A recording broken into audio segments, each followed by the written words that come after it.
Nga Arta Dade.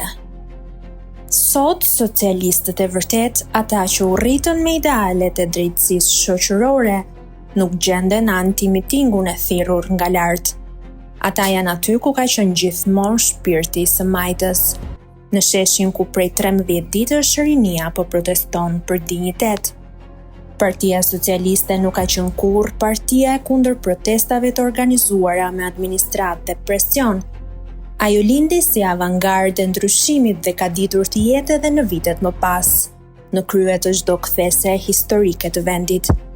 Ai shesh që kërkon të mbush sot Zoti Rama nuk përfaqëson historinë e saj, por tjetërsimin e saj.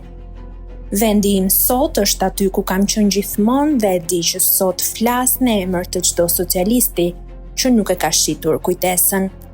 Socialistët e vërtet kanë qenë në krye të përballjeve në vitet më të errta të tranzicionit, në 92-shin, në 94-ën, në vitin tragjik 97 dhe në atë 21 janar të përgjakur që pasoi krimin shtetëror të Kërdecit.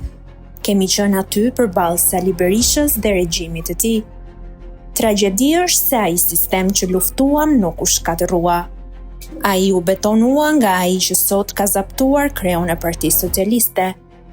Refuzimi im i sotëm është ndaj tij dhe ndaj antimitingjeve të korrupsionit dhe të fasadës, të cilat i përkulen vetëm paras e pushtetit dhe harojnë gjakun e derdhur në bulevard.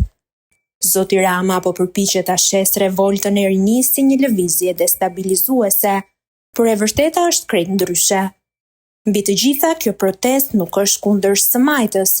Përkundrazi, ajo ka kërkesa thellësisht të majta dhe sociale, kërkesa për barazi, për mundësi, për mbrojtjen e atyre që kjo qeverisi i ka lënë pas dore. Ndaj kjo është një revolte dhe kundër zaptimit të së majtës. Ajo që ndodhi me Partinë Demokratike në vitin 90, kur Sali Berisha e ktheu atë në pronë private dhe zaptoi të djathtën, po përsëritet sot simetrikisht me Partinë Socialiste. Ky zaptim duhet të marrë fund. Asnjë forcë tjetër politike në historinë moderne të Shqipërisë nuk ka bërë më shumë për shtetformimin dhe progresin se sa Partia Socialiste.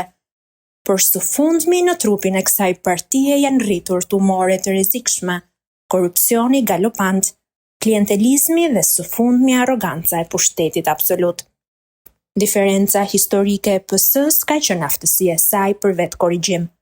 Socialistët e vërtet janë vetë pastruar përmes vullnetit, idealeve dhe zërit kritik, jo përmes duartrokitjeve servile në